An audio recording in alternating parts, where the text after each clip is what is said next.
Okay, good evening, everyone, and welcome to this class. This class is going to start by 4 o'clock. It's 4:04 right now. So I'll start in 1 minute. That will be 4:05, and the class will run for about 30-40 minutes. In this class, we would have opportunity to interact on project management discussions, and maybe just in the next minute, I'll just start officially, introduce the class, talk about the objectives of this seminar, this session that we're having, and in the next 30, 35, 40 minutes, we'll be having in-depth discussions on project management, on what it is about, how to get into a career in project management, and also some key concepts about project management that you can begin to use immediately in the workplace as right from tomorrow. So it's 4:05. So good afternoon once again. My name is Shea Kolawole, and I'm your facilitator for this class. Like I had mentioned, it's a 30, 40, 45 minutes class, and we titled this Project Management Foundations. Our organization is Oak Interlink, and we run this seminars regularly to help people understand, get an introduction to project management, free of charge, of course, and to help them decide also if this is something they want to invest more of their time, more of their resources into, that is, in getting a project management certification. All right. So the objectives of this session include for you to acquire an introductory knowledge of project management based on a recognized global practice standard. I should quickly say here that there are many ways to manage projects. You can call them standards, okay? So there are many approaches to managing projects. And I'm going to discuss a bit more on, a number of approaches to managing projects. So usually, or you would find that several organizations, several groups of people have come together to create standards, that is a defined approach to managing projects. And so we're going to be discussing project management skewed towards a particular standard, which I will introduce later. So you get an introductory knowledge to that standard. And usually, if you're also looking at getting a certification that is globally recognized in project management, the standard I'm talking about is really the one that is, you can say, is the most popular. Okay. Also understand some terms and concepts in project management and know how to go about starting yourself up on a project management or on a project management career path. These are the objectives of this session that we have put together at Oak Interlink Company Limited. Like I said, my name is Shea Kolawole. I'm a certified project manager. I have the PMP, that's Project Management Professional Certification. I have the Prince 2 practitioner certification. I also have a Scrum Master certification, amongst other certifications in other related areas of project management and other subject matter areas. Okay, so let's start our discussion on project management, starting with project management framework, understanding the project management environment. Remember, we said one of the objectives of this particular session is to help you understand some key concepts in project management and to help you get an introduction into a global best practice standard for the management of projects. So we're going to start with a discussion. What is the project? Of course, you need to know that projects are everywhere. And that's why project management continues to be hot cake, if you like. because every organization, every a nation, so whether it's the public sector or private sector, there are projects ongoing all the time. For instance, we're having, of course, we're having several discussions as an organization with several organizations and also government bodies that are involved in projects. So it's either, you know, they are doing projects to expand, projects to, you know, create new things, and so on and so forth.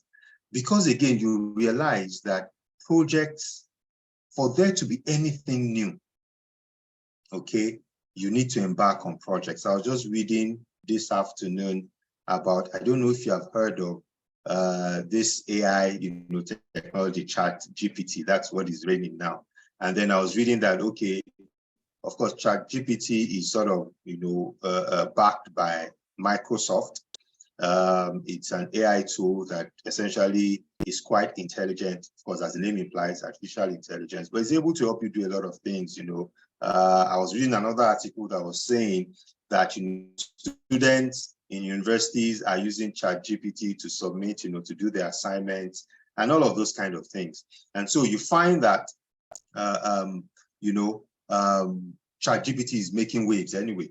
But where I'm going is that ChatGPT is sort of promoted by Microsoft. So Google, in response to that, is trying to bring out, or they claim they have brought out their own response to that, which is called BARD, B-A-R-D.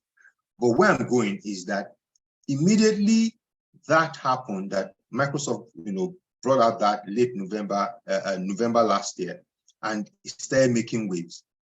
Obviously, Google also set up their own project team. So that's where I'm going. And what was the focus of that project? Develop an AI technology like ChatGPT. So before that time, it did not exist. BARD did not exist. Google did not have that particular product. But in response to a market need, in response to what competition was doing, they had to embark on a project to create something new, something of value. And that's how it happens in all organizations, you know, in countries, even in your own, you know, individual life. You're constantly looking at what's the next thing, what's the next move, and so on and so forth. So projects would always be with us. And if we have projects, like we've described here, a temporary endeavor undertaken to create a unique product, service, or result, and it is an initiative that has a specific purpose, like I've described, you know, the scenario of BARD. What is the purpose of BARD? To compete, okay, to ensure that Google does not lose market share, to ensure that Google has a response to ChatGPT, to ensure that Google continues to remain relevant in the market, to ensure that Google secures its future. Because if the future is AI technology and Google is left behind, then they lose relevance, okay? And that's how it is with organizations all over. I'm making a case for projects to say that we would always have projects. And because we'd always have projects, because projects, you know, have specific results, create specific results, have specific purpose, they create value, very important, then you then have a need for project management. And that's where I'm trying to land this, my thought, which is that you always will need project managers, people that can effectively deliver projects. And if I say projects deliver value, that means people that can effectively deliver or manage the delivery of value. So that's why you find that project management will continue to be relevant. Someone has to manage that process for delivery of value in such a way that the organization does not lose money, the organization does not lose time, does not lose resources in a bid to deliver value. Imagine the people managing, you know, the BARD project for Google. Imagine they don't manage it well. There's delay, you know, there's quality issue, you know, or there are quality issues and so on and so forth. What's going to happen? ChatGPT from Microsoft will continue to thrive while BARD is flopping and Google is losing money, losing face, losing revenue, losing all, you know, from all sides. That's why project management is important. All right. Of course, projects have a definite start and finish date. The BART project cannot be something that is continuous. All right. In some part of the world, when you ask when the project is going to finish, someone will tell you soon. No, we don't entertain that. You need to have a definite start and finish date. So these are some of the characteristics of projects that make projects important, and project management an area that will continue to need resources, people to manage those projects effectively. All right. So I see a number of people have joined the class. So the way this class is going to go, it's a very short class, about 40 minutes. We've done about 15 minutes of that class already.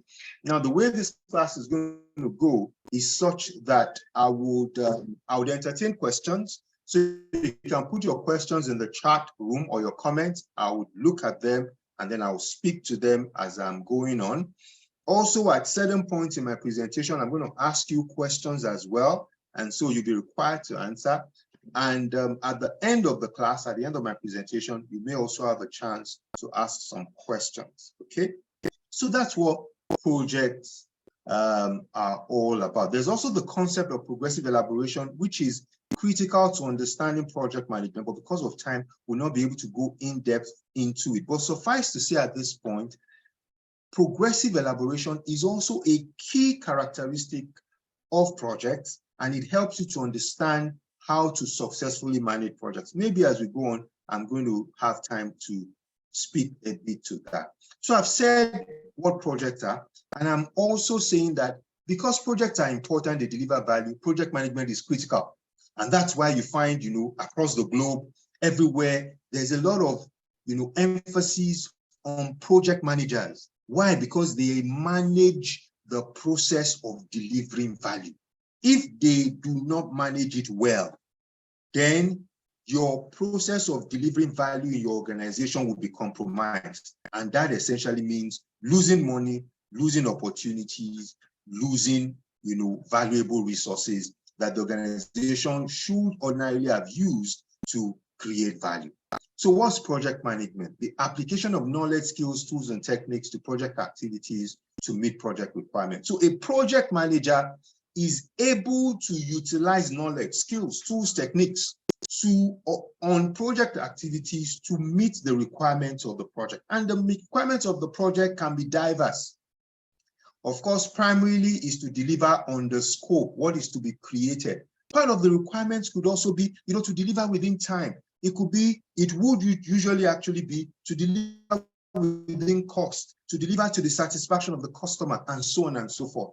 So project management is about managing all of these different constraints, we call them, to be able to deliver value to stakeholders. So projects come in many shapes and sizes, and there are a variety of ways to manage projects. So let me quickly introduce us to 4 elements that can dictate how you manage projects. So we're looking at some concepts now. Remember I said in this class, we're going to introduce us quickly to some concepts in project management, all right? And then at the end of the class, it will just be something that will help you to make up your mind on, okay, this is something that is good for me. This is something I want to pursue, all right? So let me introduce you to some, elements of how projects are managed. So we have what we call life cycle.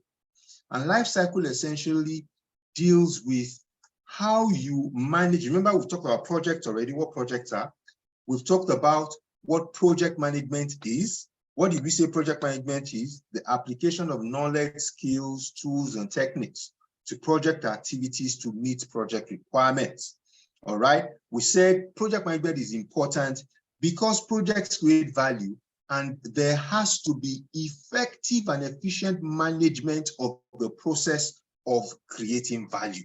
Okay. So project managers typically are saddled with that responsibility to manage that process of delivering value. And that's why project managers are critical to organizations. That's why project managers get paid well, because they are managing the process of delivering value. If an incompetent or a project manager that is not able to adequately manage that process is put in that position, then it will compromise the organization's ability to deliver value. So I said that life cycles, essentially saying, how do you manage from beginning to end of your project? So we have 4 life cycles that we're going to consider. We have the predictive life cycle, the iterative life cycle, the incremental life cycle, and the agile life cycle. Now, why is this important? This helps you to understand the current thinking in how projects are managed across different industries. So let's look at these different life cycles. We start with the predictive life cycle. Now, the predictive life cycle is known as a traditional, at times we call it waterfall, okay, approach to managing projects. Remember, I've used 3 words now: predictive, traditional, and waterfall, okay? These are these essentially has to do with managing your project in a way wherein you do the bulk of planning, okay, up front. That means when you start the project, at the early stages of the project, you do a lot of planning. You plan to a lot of detail. And usually why you are able to do this is because you have sufficient information in terms of an idea of what you want to create. So when you have a good idea of what you want to create, you can plan, in detail for that. And then after you have done extensive planning, dotting all the I's, crossing all the T's, then you can execute in what we may call a single pass. That means you can essentially just go ahead and say, okay, let's execute all the things that we have planned, okay? Because if you've done good planning, it should be easy for you to execute. So we say you execute essentially in a single pass, and in a sequential process, everything goes sequentially. That means you start the project, you plan the project, you execute the project. While executing the project, you're checking for any discrepancies. And then once you're done executing, you close the project. That is a traditional approach to project management.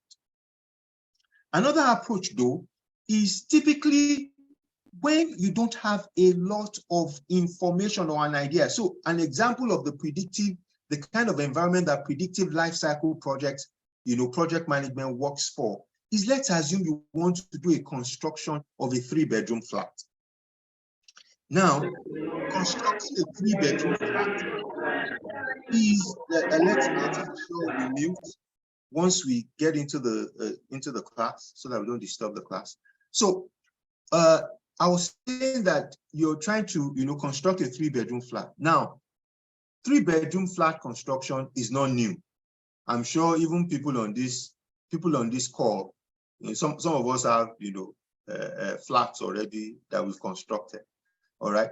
It's not new. You see it all over the place. The process for doing it, all the details are sort of quite clear. So anyone trying to do that can plan extensively from the beginning of the project, get all your plans, all your designs, all your resource planning, all your, quality planning, all your, you can do an extensive plan and then begin to execute, and you essentially just go through it in one, pass.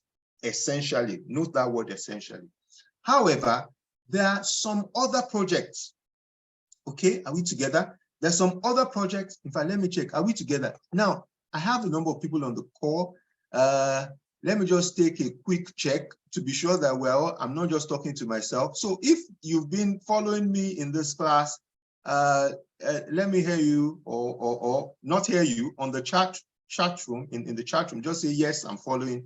Alex, are you following? Andrew, Dolly, Ibitayo, Korede. I think Korede was the first person to join the class. So Korede, you following? Muturayo, Ogbeni, that's Michael, Oluwatosin, okay. I think Oluwatosin is on our team. Omotayo, Sadiq, Sam, Tokumbo. Okay, are we following? Oh, great. Okay, so you're with me, so I'm not alone in this. Korede, thank you. You're with me. Dolly, yes. Alex, yes. Andrew, thank you. Bitayo. Okay, 6 or thereabout are with me. The others they are still trying to decide whether they are with us or they are against us. All right, great. At least we have some people with us. So I was talking about predictive, and I was trying to say that you plan ahead and then you execute. But then there also, and especially in this day and age, so to say, in the digital age, where people are creating things that they know what they want to achieve, but they don't know the path or what is going to get them there. Now, we've thought about other life cycles that work well for those kind of projects. And that's when we now start to talk about our iterative life cycle. What's iterative life cycle? An approach that allows feedback for unfinished work to improve and modify that work. What are we saying? We're saying instead of planning everything from the beginning, and then once you finish up and then just execute and then you move on. We're saying, why don't you do it this way, that you plan a bit, okay? When you plan, do that bit that you have planned. That means execute it, all right? And then check what you have executed, whether it actually meets the demand or the requirement of the customer.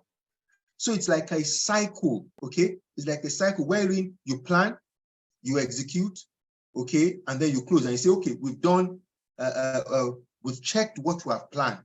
We've checked what we have planned, where as we're executing it, we're checking whether it aligns with what the customer wants. Okay, so we're not just planning everything. We plan a bit of it and then we execute it and then we check whether it really works. So it's like saying you are building. Now I'm using an example of building. So it's like saying you're building and then you, instead of saying let's do just plan everything, plan the toilet, plan the sitting room, plan everything. So we say no, let's just plan for the toilet alone and then execute the toilet and check whether that toilet meets the requirement of the customer. If the customer says, oh, it's okay, then we can deliver that. Or we can say, oh, that toilet is not okay, let's redo it. Then we redo it. So we're iterating all through. Now, iteration or iterative life cycle really does not work alone. It works with incremental. And what's incremental? Because for you to continue to iterate, you need to also have incremental delivery. And what's incremental delivery? Incremental means we don't deliver everything at once, which is just like, what I was trying to explain with the analogy of the toilet. So we break our project into pieces, into small bits, okay? So that we provide finished deliverables that the customer may be able to use immediately. What do I mean by that? So it's like saying you finish the toilet, you are doing iteration on the toilet. I hope we're following. We're doing iteration on the toilet, checking whether, it's what we want and all that. Then we finish the toilet and deliver the toilet to the customer. And we say, start using the toilet. Then we finish the sitting room, do iteration on the sitting room, because that sitting room is one part of it. The toilet is one part of it. We finish iteration on the sitting room and then we deliver the sitting room. So we're doing iteration and at the same time, we're delivering incrementally. But the big question there is, so I want us to answer this. Is that really going to work if you're building a house? Would you want your house to be delivered in that way, iteratively and incrementally? Any thoughts on that? Okay, so you don't want to start, you don't want to have toilet and then while you are, I don't know whether you are staying in the toilet, then they'll be doing the sitting room for you. Or maybe someone can say, okay, let them do the bedroom first. I think that can work, right? So do the bedroom first. So you're living in the bedroom, then we are constructing the toilet for you. While the toilet is being constructed, I don't know how you're going to be taking your bath and doing number 2, and so on and so forth. So that tells us immediately that exactly. Thank you, Andrew. So it means for that kind of project, predictive life cycle works. But there are other types of projects that predictive life cycle becomes difficult. And that's why we have the iterative and incremental. Let me announce to you, iterative plus incremental is what we know as agile. So you may have heard of agile, isn't it? An approach that is both iterative and incremental to refine work items and deliver frequently. So let's take an example. Let's assume you are building a website. It will make a lot of sense, isn't it? Okay, so let's look at websites in the predictive approach. How do you build website in the predictive approach? We plan for the entire website. We do all the detailed planning. Remember, at the time we're planning, we've not yet started writing any code or anything like that. We're just planning how the website will look like, all of that. This, how to look, what we want it to achieve, who is going to be involved. We're doing a lot of planning. So we may take a month planning. Remember, within that month, there's no website up yet. Then after that month, we now start creating that website. and then we use 6 months to create the website. And then at the end of the website, we hand it over to the customer. So at the end of month 7, because we're good project managers, using the predictive approach, we've delivered a full website. But there's a problem. What has happened is that within that 6 months or 7 months, a lot may have changed from what we planned in month 1, isn't it? Technology has moved. Maybe, I talked about ChatGPT and BARD earlier on. Within that 6 months, remember I said ChatGPT was just November 2022 that was introduced, but now it's all over the place. It's making waves and all that. So just a matter of 3 months. Now you have a scenario where you have been building a website for 7 months, and then you've now launched it. Some of the technology is obsolete. Your competition has moved on. So why not use the iterative plus incremental, which I call Agile? What do? We don't plan for the entire website from the beginning. What do? We may just decide to use incremental. Let's do homepage first. Or let's assume this website was to be for a payment organization. Let's use the check your balance functionality. Let's just do that one first. What do? That's where that term sprint, I'm sure you must have heard of sprint as well, comes in. Let's do our first sprint. Okay, let's do our first increment. That's where the increment comes in. Oh, let's just do this function, first increment. While we're doing that increment for maybe the first 2 weeks, we're doing a lot of iteration, talking with the customer. Is this how you want it to be? Is this how you like it to be? And all that. By the end of the first 2 weeks, we've delivered that functionality. The customer can begin to use it. Remember that as against a house, in a website or an app or what have you, if the only functionality that is working is check balance, people can use it, isn't it? Do we agree? People can begin to use it. The client can begin to get value for that. Okay, so you find that in a lot of digital projects now, Agile project management works better. And so that's why in terms of project management, you also find, I'm sure if you're in this class, you must have heard of Agile, and all that.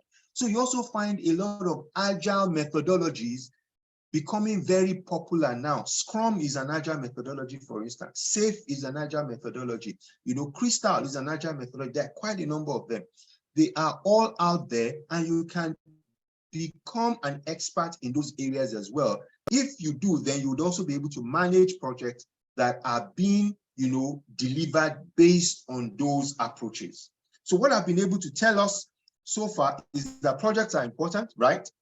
I've told us that there are different project management approaches. Of course, project management is critical because project management manages the processes that deliver value, because projects deliver value. And I've said there are different approaches: predictive, iterative, incremental, and Agile. I said the iterative and incremental make up the Agile. All right. And I've said there are some projects, or there are some types of projects that lend themselves well to the predictive approach.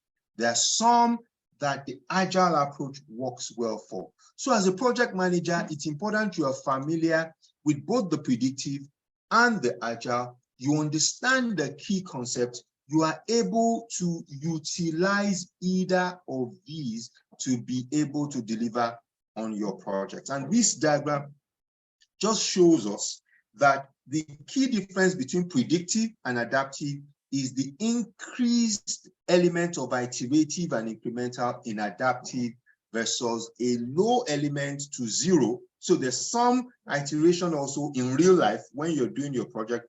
I'm sure if you've thought about it, you would have said, in a house project too, there's some iteration that goes on. At least you check with the clients whether they like the toilet or whether they like the painting and all that. There's some incremental that goes on to, maybe you can deliver houses in phases and all that. So you may have thought about that. So there's some element, but it's not pronounced. But in adaptive, iteration and incremental approaches are very pronounced. So I hope that helps us to understand the different approaches out there to the management of projects. And so you have certain certifications. Some are essentially predictive. Some are purely adaptive. Adaptive is another word for Agile, okay? And what you also find is that more and more, because yes, in this day and age, a lot of, in fact, practically every organization is doing digital projects. What do I mean by digital projects? At the minimum, you're trying to do some sort of digital transformation. So you find that everybody is leveraging on digital, and because of that, practically all organizations are having to utilize the adaptive approach to managing projects. But that does not remove the fact that there is still predictive project management going on in a lot of sectors, like in the construction sector, obviously in the oil and gas sector. When you are dealing with hardware, okay, when you're really creating something physical, a lot of times you're looking at predictive. And so because of that, you would find that more and more organizations are creating certifications for adaptive project management. Are we together? If we're together, let me get that from the chat room. If you're still following me, are we together? Are we together, so that I don't lose us? Because I'm going to ask us questions now. Okay, so time for questions in this class. Don't think you're just here to just listen. You would answer questions. So I have my first quiz coming up just now. So you have it there. That's my first quiz. First semester. That's my first quiz for you. Okay. So what we're going to do about this quiz, I have 3 questions here. So you just answer question 1. You put the answer in the chat room still, and then I'll read out question 2. So we're answering question 1 now. What is waterfall? A, waterfall is a traditional project management method with sequential steps and no iterations. B, waterfall involves massive upfront planning before any implementation work starts. C, waterfall produces consistent results in a predictable and repeatable way. D, all of the above. Answer. Okay, someone says sometimes my network, I don't. Okay, I hope I'm clear, because someone was complaining about my network. I hope I'm audible. Okay, so we have Andrew D, Alexandra D, Dolly D, Flora D. Okay, so we have 5 answers. We're about 19 on this call, so I'll be expecting like 10 to 11 answers. That will give us like 50% participation, which will be good enough. Or otherwise, I'll start calling you. Oh, my network is breaking. Is that everyone's experience?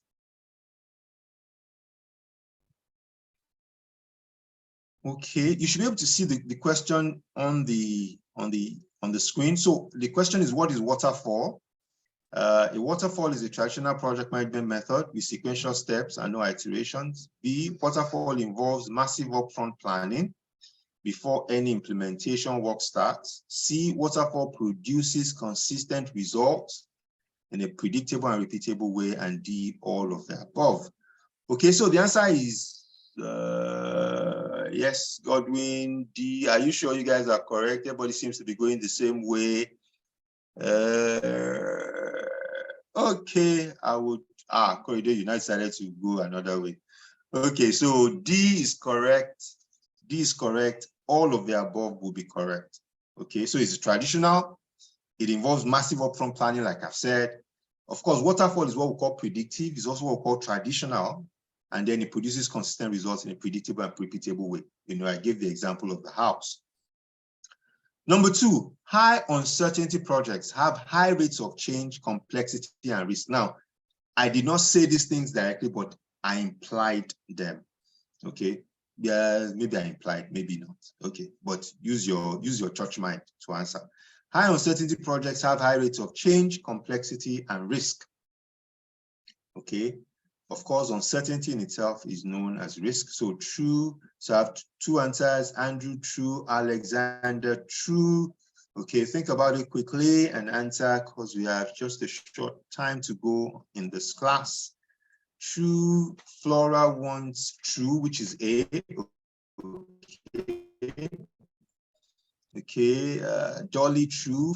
Flora again, true. Yeah. Emmanuel, true. So the true have it. Okay, so the answer is true. Yes, high uncertainty projects have high rates of change, complexity, and risk. And usually, the reason why this question is here is that projects like that have high uncertainty, high rates of change, usually the adaptive approach is good for them. And I sort of alluded to that, talking about, the website and the scenario, the fact that, before you even finish, something has changed, there's new technology and all that. So it's important that you understand, all of this, because it will help you to know, even if you're looking at the certification, what kind of certification to go for, depending on the industry you're focused on. Then there's the incremental life cycle. Okay, so question 3, incremental life cycle is an approach that provides finished deliverables that the customer may be able to use immediately. So this question 3 now. Andrew, are you answering question 3 or question 2 as true? Okay, true, Alexander, true. So Alexander is saying that it is true that incremental life cycle is an approach that provides finished deliverables that the customer may be able to use immediately. True, okay, Andrew, okay, true, Korede, true, Dolly, true, Korede, true again, Godwin, true. So the true have it, all right? So that's very correct. So it means we're listening, it means we're following, which is very good. All right, so let's go on in our discussions and look at, so remember I've talked about predictive, I've talked about agile. Usually in the class where we discuss Scrum is an agile methodology or an agile approach to managing projects. So there's a class where, so you may check out, our website or talk to some of our team members that have been, reaching out to you. If you've never attended our Scrum webinar or, a free session, you may be able to do that. So in that class, we really discuss the agile approach. But in this class, I'm going to focus a bit on the predictive. And the reason why I'm going to do that is that the certification we're looking at today, which I should say is the PMP certification, all right, is primarily, even though they also are having a lot of agile, in their content now, but it's primarily predictive, and you would understand the standard better when you come from the angle of the predictive. So I want to quickly just discuss the predictive approach a little bit. And I'm going to start from how projects emanate. Okay, remember I've said projects deliver value. So typically organizations will do strategic planning, and then they would, by their strategic planning, remember I said also that projects create value, isn't it? So when an organization looks into its future and says, what do we want to achieve? What do we want to create in our world? How do we want to add value, okay, to our world? What happens is that they come up with projects across different areas. So for instance, let's assume, which organization should we use now? Let's use public sector. Let's use Lagos State, okay? Or maybe your own state. I don't know which state you're from. Let me guess. I see Ogbeni here. So maybe Ogbeni is from Delta State, okay? So let's say you're from Delta State. So Delta State says they want to add value. Delta State will probably look at projects in the sports and recreation. They look at projects in education. They look at projects, in agriculture. They look at projects, road transportation. All of those projects will come under the portfolio of projects of Delta State. Why? Because Delta State wants to add value to its citizens. They want to move from point A to point B. All of those projects will be considered as projects under the portfolio of projects. Remember, they came up with those projects based on their strategic plan. That is, where do we want Delta State to be in 5 years? Okay, so they have all of those projects. Now, when you have all of those projects, because they are all based on the strategic focus of Delta State, we put them under the portfolio of projects of Delta State. But there may be projects that are similar in nature. So you may then say all projects that are agriculture projects, they can be under the agriculture program. Okay, so you may have agriculture program. Okay, now you may also look at program in another way, which is projects that you need one project A. If project A is going to deliver value, then project B must also be completed. What do I mean? So let's assume you have agriculture projects, okay, wherein you want to get Delta State palm oil, Okay, you want to get increased production of palm oil for export. Now, if you do a lot of work in agriculture, maybe you do seedlings, you provide seedlings for farmers, you do education for farmers, all of these are in the agriculture sector.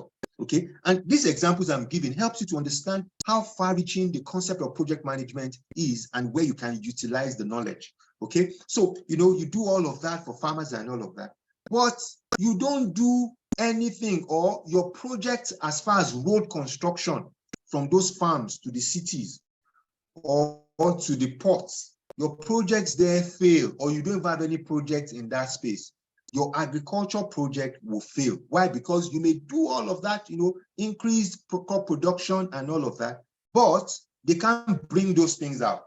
So in such scenarios, you can say that projects that are related to agriculture need the projects related to road for them to succeed. So in order for it to be effectively managed, the Delta State government can decide that agriculture projects and road projects, because they support each other, they should be put in the same program. So what have I said? Your program can be classified as projects of similar, projects that have similar or that are similar in nature. That means all agriculture projects can be looked at as programs. So that's one way to classify your program. Another way to classify your program is to say that agriculture projects and road projects support each other. Okay, so we classify them together as maybe agricultural export program. And so you manage them from a central place. So that's why you have some people called program managers. I'm sure you must have heard of program managers before. There are certifications for program managers. Okay, so program is a collection of more than one project, and you manage them because they are similar in nature or because they have interaction where one project helps another project. So that if you don't manage them together, you will not be able to gain the benefit that those two projects are supposed to supply each other. So that's one way to see how projects come up. All right. So in your own organization too, that's how projects come up. All right. And it also helps you to understand how to manage projects, not just from the project level, okay, but also program and portfolio level. So that's, so in a nutshell, I've defined for us what portfolio is. So there's some people that are portfolio managers, meaning they are managing several projects at the strategic level. There's some people that are program managers, managing several projects because they're of similar, they are similar in nature, or because they contribute to, you gain benefits from the management of one from the other. And then there are people that are project managers. And we've talked about project management up until this time. So again, I have questions for us so that we'll be sharp, so that we'll not doze off. That's why I'm giving us these questions. So Emmanuel, I'm seeing your face. You've not been answering my questions. So this next one, ensure you answer. Okay. So question 1, all of the following are true of projects and operations, except A, operations are ongoing, repetitive, and permanent endeavors, while projects are temporary endeavors. B, projects require project management, while operations require business process management or operations management. C, projects can intersect with operations at various points during the product life cycle. At each point, deliverables and knowledge are transferred between the project and operations for implementation of the deliverables of the delivered work. D, projects, because of their temporary nature, cannot help achieve an organization's goals. Therefore, strategic activities in the organization can be generally addressed within the organization's normal operation. So which of these isn't true? That's the question. Yes. Answers. Okay, Dolly says D. Dolly, Andrew D. You guys are tapping. Emmanuel, we're waiting for you. Emmanuel, we're waiting for you. Gabriel says D. AK says D. Yes. D. The D's are winning. Anybody that has an alternative or a different opinion? Flora D. Okay. D.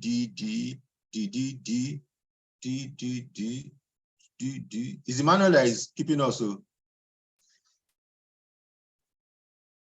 Emmanuel is still thinking. Okay. Emmanuel is about to press it. He's about to give his answer. He's about to do that. Okay. Emmanuel. Emmanuel, what happened? Okay. So, okay, let me answer for Emmanuel. Emmanuel, I'm answering on your behalf. I've answered for Emmanuel. So, okay, Emmanuel answered before I could answer for him. All right, great. So D is the correct answer. If you check all of them, you see that D clearly says that projects, because of their temporary nature, and we talked about projects before, they cannot help achieve an organization's goals. No, projects help to achieve organization's goals, isn't it?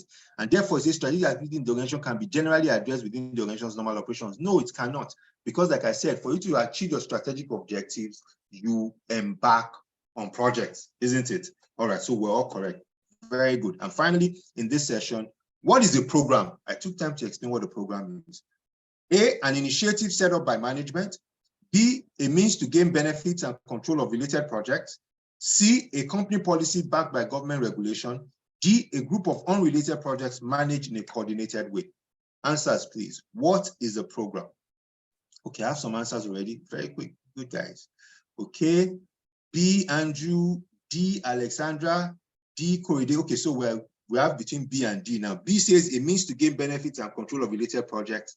D says a group of unrelated projects managed in a coordinated way. Okay, so Gabriel is going for B, Korede is going for D, Alexandra is going for D, Andrew is going for B. So who are the guys in the camp of Korede and who are the guys in the camp of Gabriel? Let's hear you out. Let's have some. Please repeat options. Okay, can't you guys see my screen? Okay, so the options. What is a program? A, it is an initiative set up by management. B, a means to gain benefits and control of related projects. C, a company policy backed by government regulation. D, a group of unrelated projects managed in a coordinated way. Flora D, AKD, Dolly B. Okay, this is the first one that at least the opinions are sort of divided, which is good, gives opportunity for us to explain. All right. So one more answer and then we'll go. Okay, so Godwin says D. So the answer is B. D would not be correct. Why? Because it says a group of unrelated projects. I said it, programs are related projects. And that's why I gave the example of agriculture projects and so on. So they have to be related. And of course, B is correct because the essence of having, even dividing projects into programs and all that, is to gain benefits and control. And I think I explained that as well. So very important, B is correct. So what we've said so far in this class, because I'm going to be wrapping up very soon, and I hope you gained some things. I've tried to explain what projects are. I've tried to give us the reason why projects are important and why project management is important. I've also very importantly helped us to understand the different approaches to managing projects, basically talking about the predictive approach and the adaptive approach. Predictive we know as waterfall or traditional approach. The adaptive we know as agile. And we said, you know, these different approaches, it is not as if one is bad or one is good or one is old or being phased out and the other not being phased out. No. It's about the kind of industry and the kind of project you are handling, all right? And then went on to just quickly talk about how projects, you know, come to life when we talk about strategic planning, portfolio of projects, programs, and the fact that, you know, it just helps us to tell how to manage projects. Now, quickly, as I wrap up, our discussion on project management in this class and the certification that, you know, we will be talking about today, which is the PMP, Project Management Professional Certification, is sort of, so not fully, but loosely based on the PMBOK guide. PMBOK stands for Project Management Body of Knowledge. Though it says 6th edition, but there's a 7th edition now. And in the predictive approach, okay, the PMBOK says that you can actually manage your project by applying a number of processes. Okay, we call that a process-based approach to the management of projects. Process-based approach to managing projects. And your PMBOK, which is a book, a standard, is actually essentially a guide. It's a formal document that describes, norms, methods, processes, and practices in project management. And it essentially just helps us to see how you can effectively manage your project. So what we have when you're thinking about a certification as a project manager, especially as it has to do with what we call the PMP certification, Project Management Professional, which is probably the most popular project management certification in the globe today, is that a good knowledge of the PMBOK standard is required of you, all right? And so that's why we just talked about the structure of the PMBOK, okay? Some people call it PMBOK, or you can call it PMBOK, and it's called Project Management Body of Knowledge. I said the current edition is the 7th edition, but the 6th edition is still very useful because it helps to give a good grounding on understanding the process-based approach to managing projects in the predictive manner. And I said in that way, there are 49 processes. That's what was in the last slide that you utilize. And that essentially is the approach to managing projects. What I'll just quickly do as I wrap up is to just show us this particular slide, that helps us to see an overview of the processes that you then utilize to manage your project. And so what you see here is, remember I said that we're looking at the predictive approach, right? And I said that, remember at the beginning, I talked about the fact that there are different approaches and that different people have created standards, which is like a template, if you like, or a guide on how you can manage your project, based on different approaches. And one of such is the PMBOK.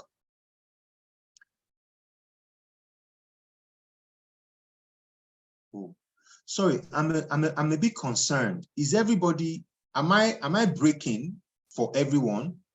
Or is it maybe just some people? Please, if I'm not breaking at your end, can you say, okay, so that means for those that I'm breaking, so for those that I'm breaking, it will mean it's from you, it's not from me, okay? Because if some people can hear me, that means your connection needs to go through iteration, isn't it? Or it needs to go through adaptive project management. All right. So, okay, so I'm happy to hear that, because I would be very, it would be very bad if it was everybody that was breaking for. But that being said, yes, you will get the PDF of these slides, and hopefully you, based on what the admin people say, you may also be able to get the recording of this class. So, I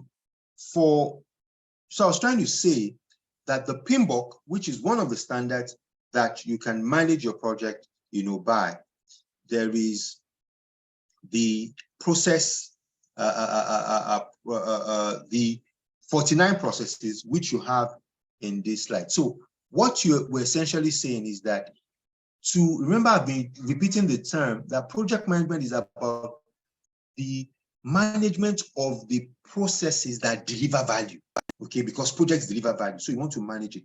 So what you have in the PMBOK is that PMBOK says these 49 processes, and I'm sure as it's been on the screen, some of us have been reading, those terms in the branches. These are all tasks or processes, as we like to call them, that you utilize in managing your project, okay? So, and the areas of the project you need to manage are the ones in those big branches.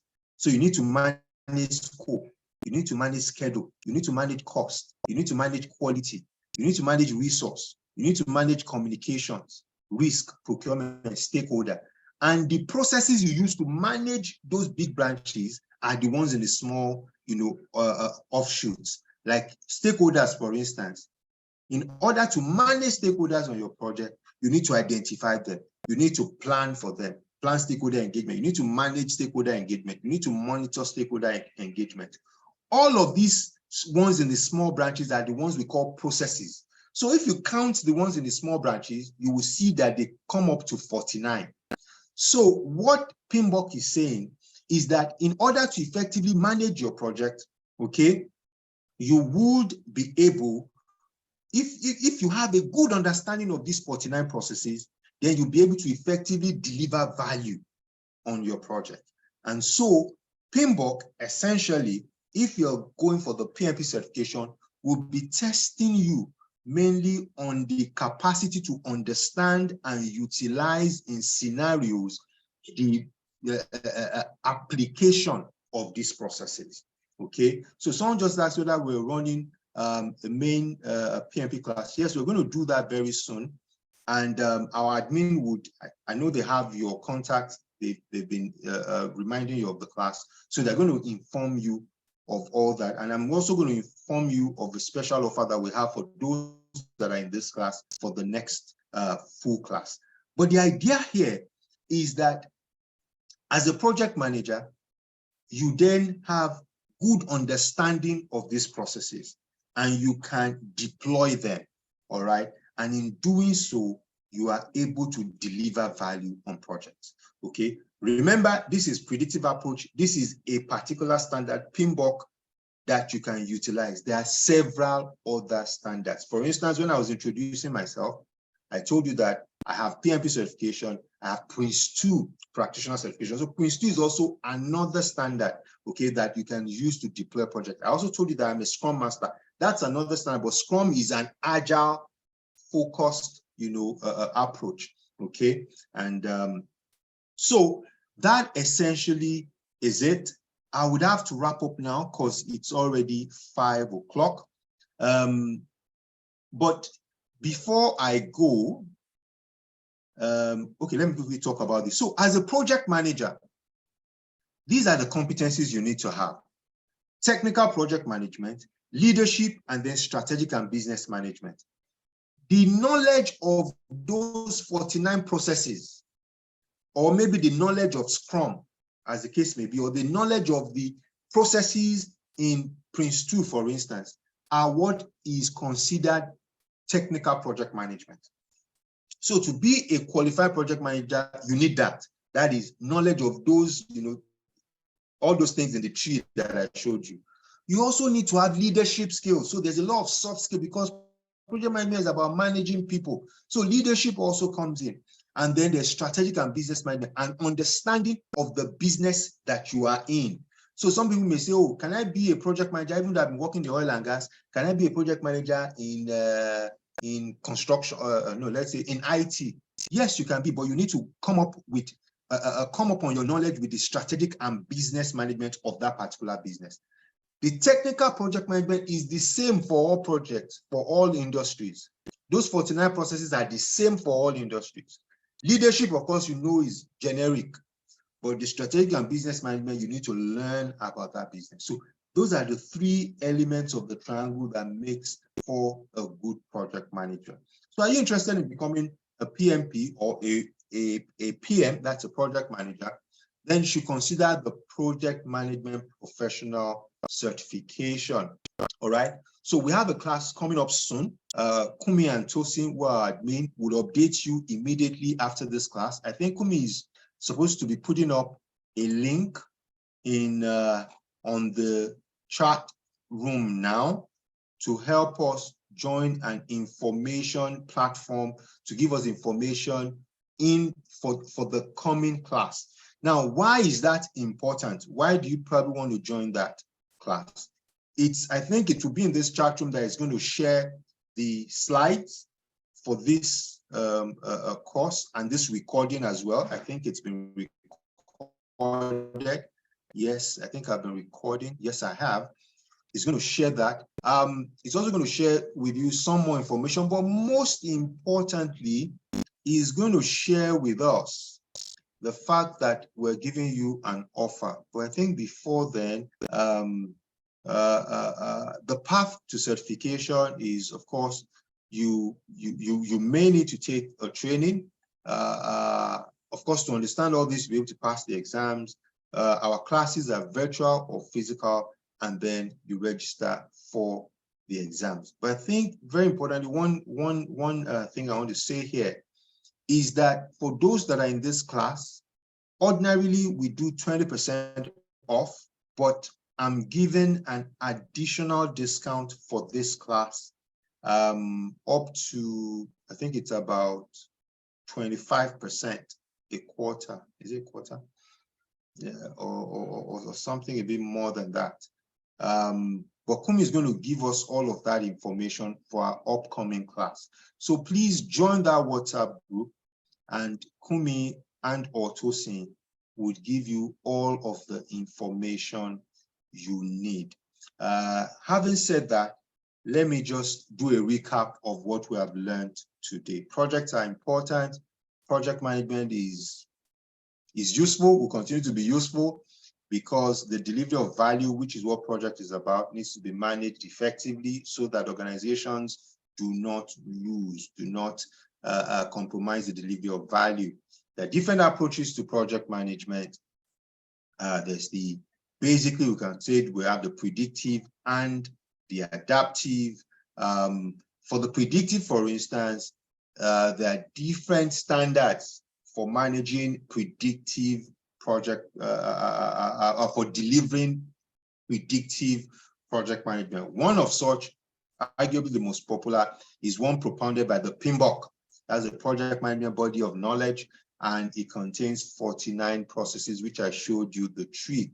And so if you learn those processes, you understand them, how to deploy them, you will be able to effectively deliver projects in the predictive manner. And there is a certification that shows that you're a globally recognized project manager based mainly on the predictive and also quite a number of agile thinking right now.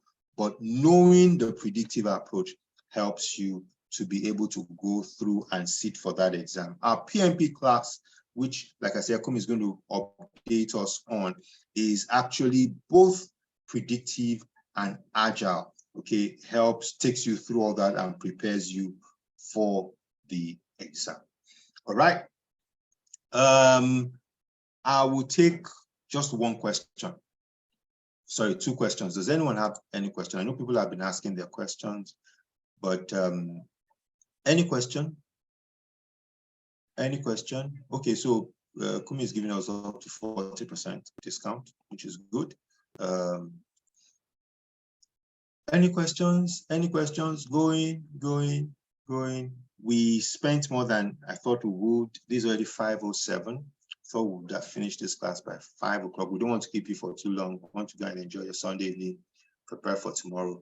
Okay, what's the difference between Prince 2 and Waterfall? So let me quickly say this. Prince 2, just like PMBOK, okay, just like PMBOK, was essentially predictive, which is Waterfall. Predictive equals to Waterfall equals to traditional. They are the same, okay, which is the one that you plan upfront and then you deliver in a sequence, okay, one fell swoop. That's predictive. That's also Waterfall. That's also traditional. So the Prince 2 certification and the PMP certification were based solely on the predictive approach before now. But in the last few years, because of the fact that there are many digital projects going on, these organizations are adding a lot of agile, okay, to their exams, and also they now also have agile certification. So there's Prince 2 agile certification. There's PMI agile certification as well. That's, they call it PMI ACP. But the certification we're discussing, which is the project management professional certification, has a mix of agile and predictive knowledge being tested in that class. Okay, sorry, in that exam. So I've talked about predictive today. I've talked about PMBOK today because I was focusing on predictive. But if and when you come to a class that is focused fully on the PMP certification, we're going to discuss both predictive and agile because the exam is based on both.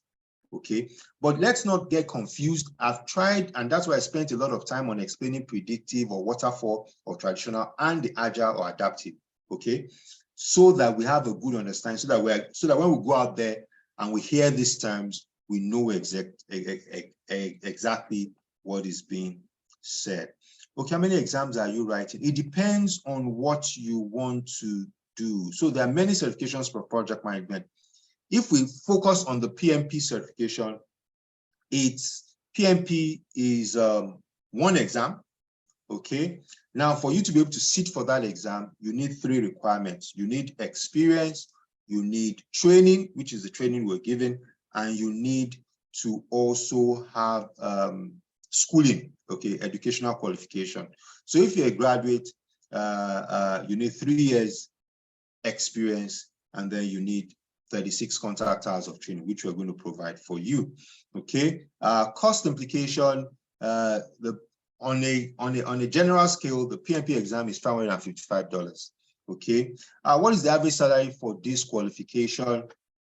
Now, globally, people will give you different figures. Okay, but what I can say, so that I don't give you a wrong idea, is that certified project managers continue to be in high demand, which you probably know already, across the globe, especially if you have the cognate experience, not necessarily as a project manager, but maybe in the area you want to work in. So if you have some IT experience and you're a project manager, there are a lot of opportunities for you. Or even if you're an accountant, whatever it is, there are a lot of opportunities globally. You can search online, you see different figures, $100 and something thousand per annum for project managers, this and that. But essentially, there are opportunities, which is important, and it's well remunerated. Okay, so which one do I recommend? I would say start from the PMP. The PMP is still the most globally accepted. Okay, if you have the budget. If you don't have the budget, then you can consider doing a Scrum certification first. Now, on that group as well, we'll give you all of the information. So note what I've said. PMP is the one that cuts across the most, whether it's in Europe, it's in North America, it's in Africa, it's in Asia, it's in Middle East. PMP, once you're a PMP, you're recognized, okay? However, because the PMP takes a bit of effort, so there's a lot to read. It's also a bit pricey, $555. You may say, okay, let me test the waters. You can do a Scrum certification. Scrum is not so difficult to achieve, and it also has some global appeal as well. So that's why I recommend PMP, or if not, then you do Scrum. Again, now, thank you so much for throwing light on Prince2. 4% discount. Okay, some people also say Prince2. Prince2, you know, some people like to say Prince2 is UK, PMP is US. Yes, Prince2 emanated from the UK, PMP emanated from the US, but it's not like it is them. They are standards. You know, Prince2 is being used globally. PMBOK, which is what the PMP certification is based on, is being used globally as well.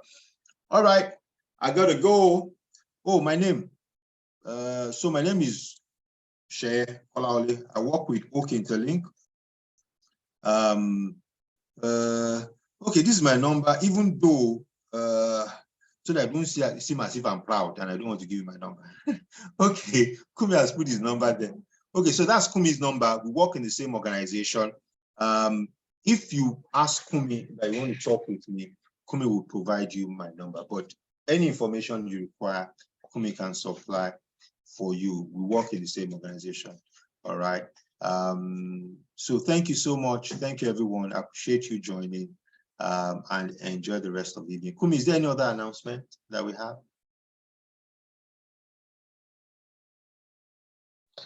The affiliates, I think you can, okay, so let me just talk about it, but you can brief them on. So we also have a program, in case you're interested, where when you get people, so if you're interested in this class, the PMP class, there's opportunity for you to make money. So you can actually bring in someone, your friend, for the class, and you get 30% of what they pay. So the interesting thing is, if we're giving you a 40% discount, it means that by the time you bring in 2 people along with yourself, you actually come into that class for free. I think, if my math is correct. Okay, so Kumi is also going to give you information on the affiliate program. So we have an affiliate program wherein if you bring in people for our class, we give you 30% of what they pay. So if you bring in someone at the full price, you get 30% of it. If you bring in someone to come in at the discounted price, which is also possible, that means you get 30% of that discounted price. So that's opportunity for you to make money off us, so to say, all right, in joining this class. So we look forward to seeing you again, either in our class or on our affiliate program. And thank you for joining. More information will be given to you. Please join that, click on that WhatsApp link so that Kumi can update you with all of the information that is that you may need to know. All right, enjoy the rest of your evening and have a great week. Thank you.